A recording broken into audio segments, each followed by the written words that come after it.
all technical and associated administrative actions that are intended to retain an item in or restore it in the state it can perform its required functions. That is basically what that is, how we want to maintain that, and especially the extruders.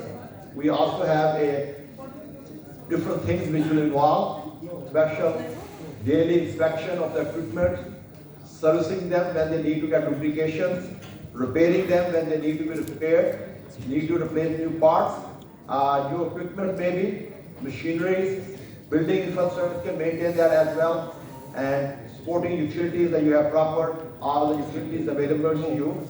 Therefore, basically, you need to take a preventive maintenance so that you can, without shutting down your operations, continue your extruder and expeller.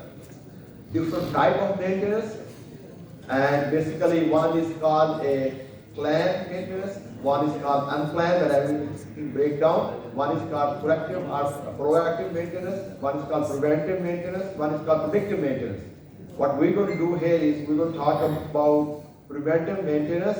Why we need a maintenance? Because we have soybeans that going into the extruders, and then of course that has equipment selection, configuration set up there, and we need a maintenance there, and we need to make the full fat soy, the process control, all that. If basically all the things have to work together in order to make it soybeans, to get it exactly what we're looking for here, to make sure that we are getting a full fat soy properly, and that's what is more important.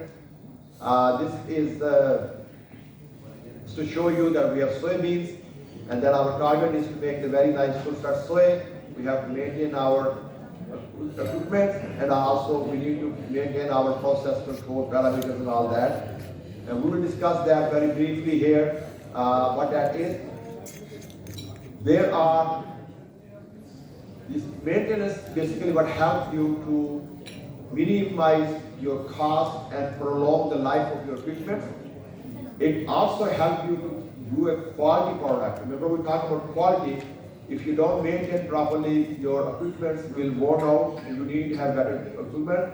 Reliability, that if you properly maintain, that means you have reliable product day in, day out, and of course, you have better efficiency of your product.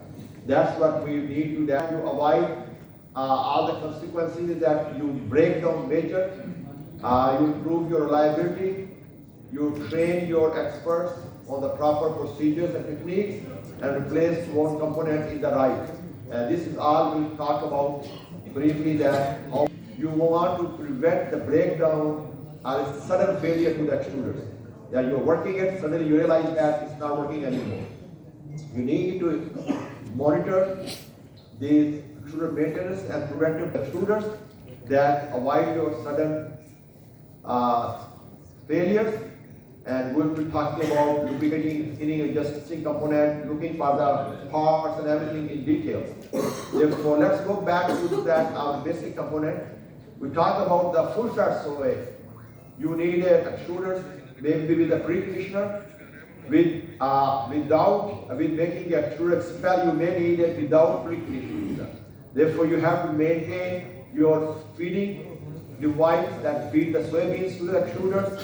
If you are using a preconditioner for full fat, you need to maintain the preconditioners, then of course the extruders, especially the end parts, and therefore you need to watch each of these and maintain that. And we will discuss one by one what kind of things you look for that. The very first one here is that this feeder is working properly. You clean that one, you maintain that one, because a lot of times we do not clean that, our screws, our feeders, and we do not have a consistent rate. And sometimes we got something stuck in it, and we don't visually see that one. Therefore, every time you shut down, you start again next day, you want to make sure your feeder is feeding exact amount. Then, if you are using a preconditioner for full fat soy, that most of the people will use it to increase the capacity and also to improve your screw lives and all that. You want to make sure that your preconditioners are in good condition. And in the preconditioner, basically you will see that inside if you're not careful, sometimes we have a lot of wear and tear. In this case, you will see that once some of the beaters got bent, and you will also see it that in case people did not clean very well, and you have a lot of leftover materials in it. This is the actual pre-conditioners which was not well maintained, and you will find it because they did not use a metal detector, and therefore there was some of that pieces came through there, some of the fatigue, and of course it breaks that preconditioner, and then what happens is it's a downtime. That means you have to go back and maintain that or replace that your expensive equipment. If you have washed that during the processing, it should not happen that far that you have not basically washed every week or every day. That also hygienic issues. Sometimes we have an issue for that bacteria growth. Sometimes we have issues that it may have caused some of that safety hazard as well. If you are part of the extruder and you have to watch your screws, your dies, everything in it, so that you can see which one may got some crack, which is that basically start small pieces coming out from there. It could be that you have soybean, it got some of that stones in it. It may have something that was not cleaned properly. You got some nails, some bolts in it. That means you are changing your feed rate suddenly, and that will create quality issues.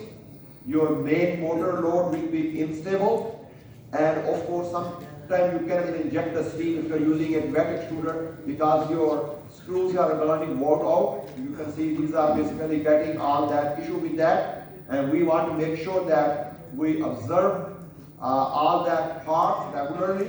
Every time you change it, and either you can replace it back and forth to increase the life. You can check the sleeves, change the sleeves. They will increase your personal cost if you don't maintain properly, and you want to make sure that you clean, wash every time you put together. Pockets finally start cracking down, and you can see here also. And some of them, if you are not careful, what will happen? You will see that it will, some of that, our shear rod even broke into two pieces. Because this was a crack, to change a nut, you need to actually measure if your wear have gone double. The way we do that, when you have new parts in it, you put it there, you measure the distance between your sleeves as well as the parts of the screws, and when it becomes almost double the size, that means it's worn out, it's time to change it. Okay? If every time you put in new screws there, you measure the distance between the screws and your sleeves, and whenever it's double the size, then of course you need to go ahead and change it, because otherwise you will not be cooking properly, you will have an issue. Therefore you always maintain that one as well.